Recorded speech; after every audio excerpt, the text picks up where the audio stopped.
छेद छेद हो गया। उसके कवच, किरीट, कुंडल और वाहन सभी को स्कंद जी ने छेद डाला और एक ऐसी विष बूझी शक्ति उठाकर जो उसे मारी तो उसके प्रहार से शंखचूड़ पृथ्वी पर गिर पड़ा और बहुत काल तक मूर्छित रहा।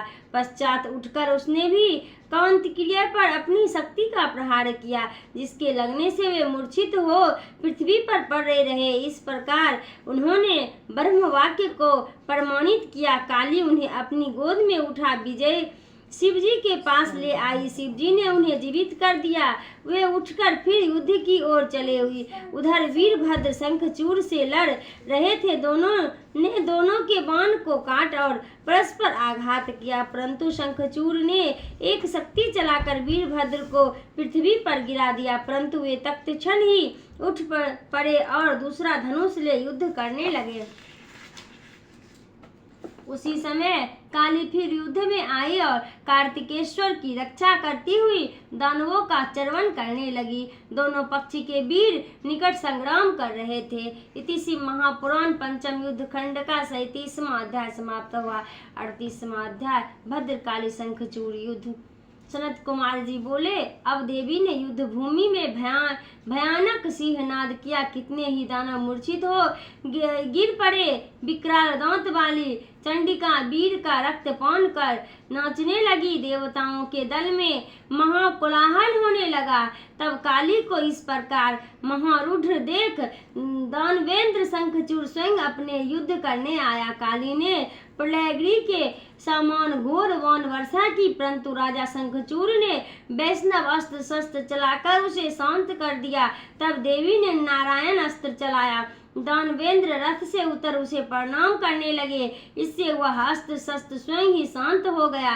तब देवी ने ब्रह्मास्त्र छोड़ा। दानवेंद्र रथ से उतर उससे भी बच गया। ब्रह्मशास्त्र से बचकर उसने मंत्र पूर्वक देवी पर घोर बाण बरसाया। देवी उन सब बाण का चर्वण करने लगी, साथ ही ऐसे घोर गर्जन करने लगी कि उससे दानव भयभीत हो भाग गए।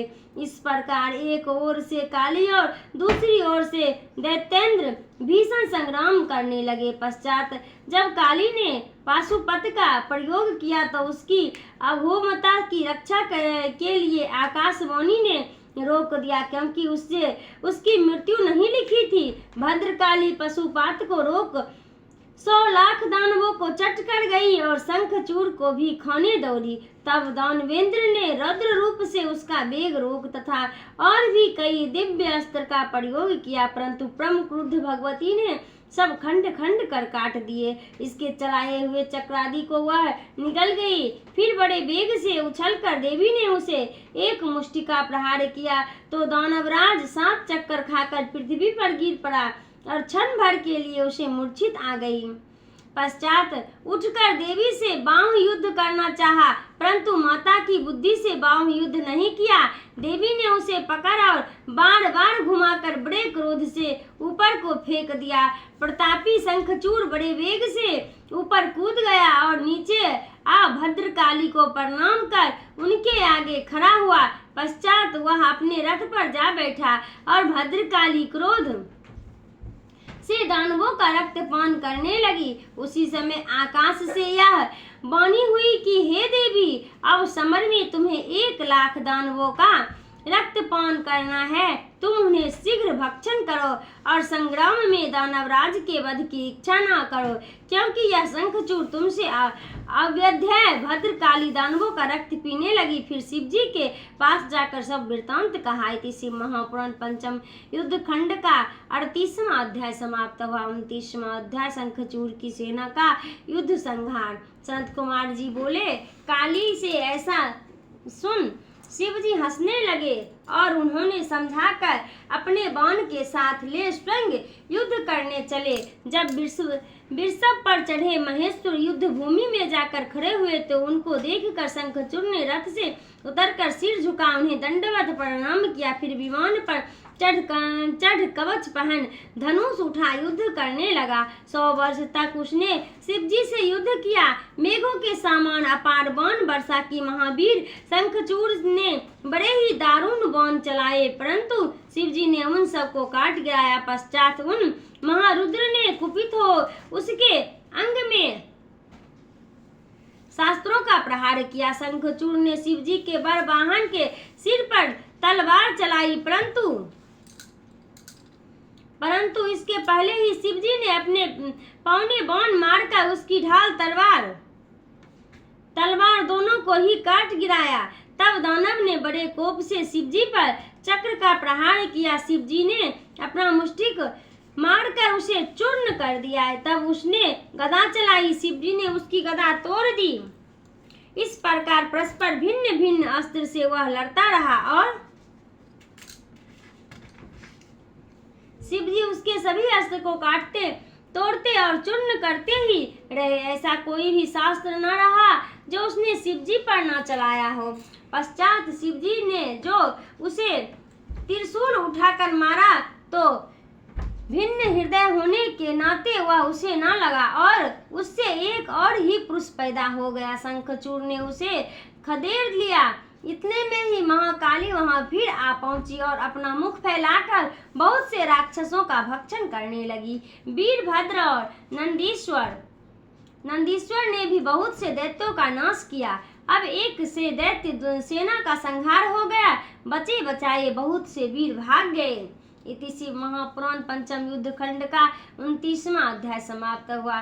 शिव जी द्वारा शंखचूड़ का वध। सनत कुमार जी बोले, तब अपनी सेना के इस भीषण संहार को देखकर उस दानव ने बड़ा क्रोध किया। उसने शंकर जी से कहा, अब मैं युद्ध करूंगा, आप सावधान हो जाइए। ऐसा कहकर उस दैत्य ने महादेव पर अनेक अस्त्र शस्त्र का प्रहार किया। मेघवत पवन बरसाने लगा, फिर अदृश्य हो माया से भय दिखाने लगा, जिसे देवताओं में से कोई भी न समझ सका। परंतु उसकी कुछ भी परवाह न कर शंकर जी उस पर दिव्य प्रहार करने लगे। इससे तत्क्षण ही उसकी सारी माया नष्ट हो गई और वे सभ्य दिव्य अस्त्र निस्तेज हो गए। महाबली महेश्वर ने उसके लिए अपना वह शूल उठा लिया, जिसका सहन करना तेजस्वियों के लिए भी कठिन था। फिर तो उसी समय यह आकाशवाणी हुई कि हे महेश्वर, अभी उस शूल को इस पर मत चलाओ। आप जैसे समर्थ के लिए शंखचूड़ को मारना क्यों कठिन है? इस प्रतापी अस्त्र को इस पर क्यों चलाते हो? आप वेद मर्यादा का नाश न करें। तब इसके पास विष्णु का उत्तम कवच और इसकी पतिव्रता स्त्री है। तब तक इसको न तो जरा है और न मृत्यु। इस प्रकार उस आकाशवाणी को सुनकर शिव जी ने वैसा ही किया और उस शूल को रोक रखा। फिर तो शिव जी की इच्छा से श्री विष्णु जी वहां आ गए और उन्होंने वृद्ध ब्राह्मण का वेश धारण कर शंखचूड़ से भेंट कर भिक्षा मांगी। शंखचूड़ ने पूछा, क्या चाहिए? इस पर उस वृद्ध ने कहा, मैं इस प्रकार नहीं मानूंगा, पहले आप प्रतिज्ञा कीजिए। शंखचूड़ ने प्रतिज्ञा की। ब्राह्मण ने कहा, मैं आपका कवच चाहता हूँ। दानवराज ने प्राणों से भी प्यारा कवच ब्राह्मण को दे दिया। हरि ने माया से शंखचूड़ का कवच ले लिया। फिर उसी रूप से उसकी स्त्री तुलसी के समीप पहुँचे। माया विशारद विष्णु ने देवताओं के कार्य के लिए उसके साथ शक्ति से विहार किया। फिर तो शिव जी को अवसर मिल गया और उन्होंने विजय नामक एक प्रज्वलित शूल उठा शंखचूड़ पर चला दिया। उस शूल ने उसका संहार कर दिया। आकाश में दुंदुभी बजने लगे, गंधर्व किन्नर गाने और अप्सराएं नृत्य करने लगी। शिव जी के ऊपर फूल की वर्षा हुई और मुनिगण शिव जी की प्रशंसा करने लगे। शंखचूड़ राजा जी के श्राप से मुक्त हो अपने पूर्व रूप को प्राप्त हुआ। उसकी हड्डियां से एक प्रकार की शंख जाति पैदा हुई, जिसका जल शिव जी को छोड़ सभी पर चढ़ना ग्रह है, विशेषतः विष्णु और लक्ष्मी को तो शंख का जल बहुत ही प्रिय है। पश्चात उमा सहित नंदीश्वर पर चढ़कर स्कंद और गणों सहित शिव जी अपने लोक को गए और अन्य देवता भी स्वतंत्रता को प्राप्त हुआ। अब सबको निर्विघ्नता प्राप्त हुई। आकाश निर्मल हो गया और पृथ्वी सुमंगल हो गई। शंकर जी का यह सुखदायक चरित्र सब दुखों को हरने वाला, लक्ष्मी देने वाला और सब मनोकामना को पूर्ण करने वाला है। जो कोई शंकर जी के इस चरित्र को नित्य श्रवण करता, पढ़ता या पढ़ाता है, वह धन्य धान्य पुत्र और सब सुखों को प्राप्त करता है। यह अतुल्य आख्यान सब उपद्रव का नाशक और परम या गौण पाद तथा शिव भक्ति को बढ़ाने वाला है। ब्रह्म तेज युक्त क्षति युद्ध विजय वैश्य धनी और शूद्र श्रेष्ठ होता है। इसी महापुराण पंचम युद्ध का 40वां अध्याय समाप्त हुआ।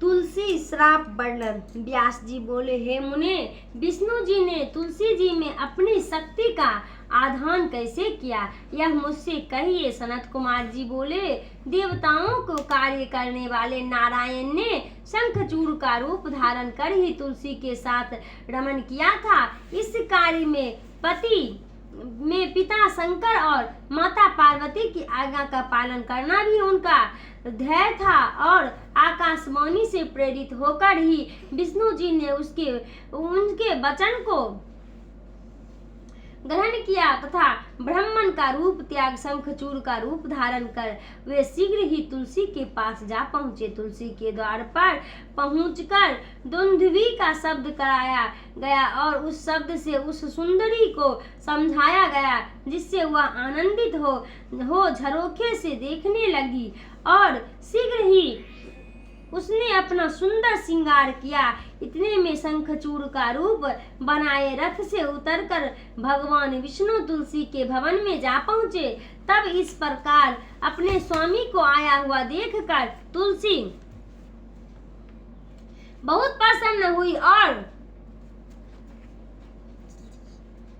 पति के चरण को धोकर प्रणाम कर रोने लगी। फिर रत्न सिंहासन पर बिठाकर मंगलाचार कराया और तांबूल दिया। साथ ही कृतज्ञ ज्ञापन करती हुई कटाक्ष सहित युद्ध का समाचार पूछने लगी। शंखचूड़ रूपी रमापति ने हंसकर अमृत सदृश वचन में युद्ध का समाचार कह यह बतलाया कि ब्रह्मा जी ने हमारे और शंकर जी में संधि करा दी है, इसलिए मैं अपने घर चला आया हूँ और शिवलोक को चले गए हैं। सबको स्वस्थता प्राप्त हो गई और उपद्रव शांत हो गया। ऐसा कह जगतपति ने शयन कर उसके साथ विहार भी किया। तब उस रमन को देखकर तुलसी को भ्रम हुआ और वह तर्क करने लगी। उसने विष्णु जी से पूछा, अरे तू कौन है? सत्य कह, तूने माया से मुझे क्यों भोगा? मेरा सतीत्व धर्म क्यों दूर किया? मैं तुझे श्राप देती हूँ। तुलसी के श्राप के भय से विष्णु भगवान अपनी सुंदर मूर्ति बना ली, परंतु तुलसी ने वह रूप देख चिन्ह से उसको विष्णु जाना और अपना पतिव्रता भंग हुआ जान क्रोध किया। तुलसी ने कहा, विष्णु तुमने दया नहीं है, तुम्हारा मन पाषाण के समान है। तुमने मेरे सती धर्म को भंग कर मेरे स्वामी का वध कराया है। तुम बड़े धर्महीन ही हो, अतएव मैं तुम्हें श्राप देती हूँ कि तुम पत्थर हो जाओ। तुम्हें दया सागर कहना व्यर्थ है। तुमने दूसरे के लिए एक निरपराध भक्त को क्यों मारा? ऐसा कहकर शंखचूड़ की प्रिय सती तुलसी अत्यंत विलाप करने लगी। उसके विलाप को देख विष्णु ने भक्तवत्सल शंकर जी का स्मरण किया। शंकर जी शीघ्र ही वहां प्रकट हो गए। उन्होंने शोकाकुल उस दुखिया को जगत की निस्सरता समझाते हुए उसकी तपस्या का फल दिया और यह कहा कि इस शरीर को त्याग तुम दिव्य देह धारण कर हरि के साथ विहार करो। साथ ही तुम्हारा यह शरीर छूटने पर भारत में गंडकी नदी होगी और देह पूजन के साधन से कुछ काल में तुम मेरे वर से प्रधान रूप तुलसी नाम से विख्यात होगी और स्वर्ग पाताल तथा मृत्यु लोक को तुम सर्वदा हरि की समीपता पाओगी और सब वृक्षों में तुम्हारा श्रेष्ठ स्थान होगा। तुम दिव्य रूप धारण कर सर्वदा वैकुंठ में हरि के साथ कीड़ा करती रहोगी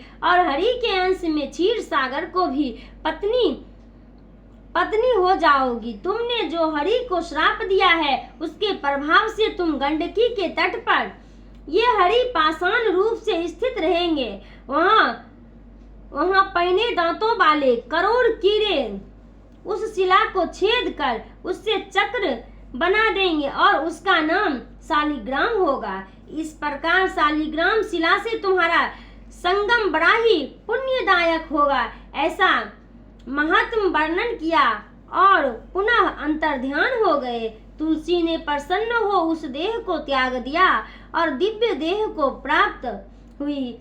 कमलापति उसके साथ ही वैकुंठ को गए और वह गंडकी नदी होकर बह चली। विष्णु जी उसके तट के पत्थर हो गए। उस पत्थर में कीड़े अनेक प्रकार के छिद्र कर देते हैं और जो पत्थर जल में भींगता है वह बड़ा पुण्यदायक होता है। विष्णु जी के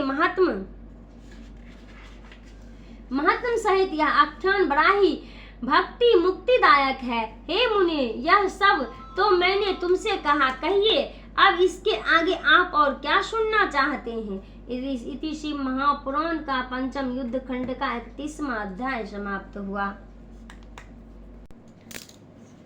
नारद जी बोले, शंखचूड़ का वध सुनकर मुझे जिस प्रकार शिव चरित्र का ज्ञान हुआ है उससे मुझे उसी प्रकार तृप्ति नहीं होती है जैसे कोई मनुष्य अमृत पीकर तृप्त नहीं होता। अतएव हे ब्राह्मण, उन महान शंकर जी के चरित्र और भक्तों के आश्रित उनकी सुखदायिनी लीला को आप मुझसे और कहिए। ब्रह्मा जी बोले, जलंधर का वध सुनकर सत्यवती के पुत्र व्यास जी भी ब्रह्मपुत्र मुनीश्वर से यही बात पूछने लगे। तब सत्यवती पुत्र व्यास जी से सनत कुमार जी कहने लगे, हे व्यास जी, अब मंगलदायक शंकर के इस चरित्र को सुनो जिससे अंधकासुर दैत्य ने शंकर जी के गंतव्य पद को प्राप्त किया था। पहले तो उसने शंकर जी से बड़ा युद्ध किया, फिर सात्विक भाव से सदैव उनकी प्रार्थना की। यह सुन व्यास जी ने पूछा, हे भगवान,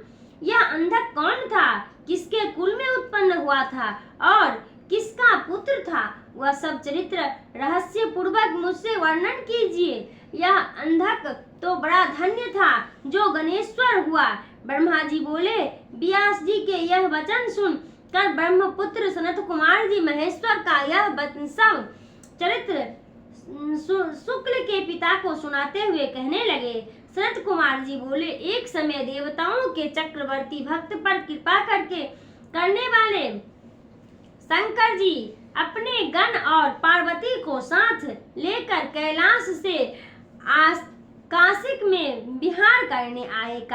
काशिका को अपनी राजधानी बना भैरव नामक वीर को उसका रक्षक बनाकर पार्वती सहित मनुष्य को सुखदायक लीला करने लगे।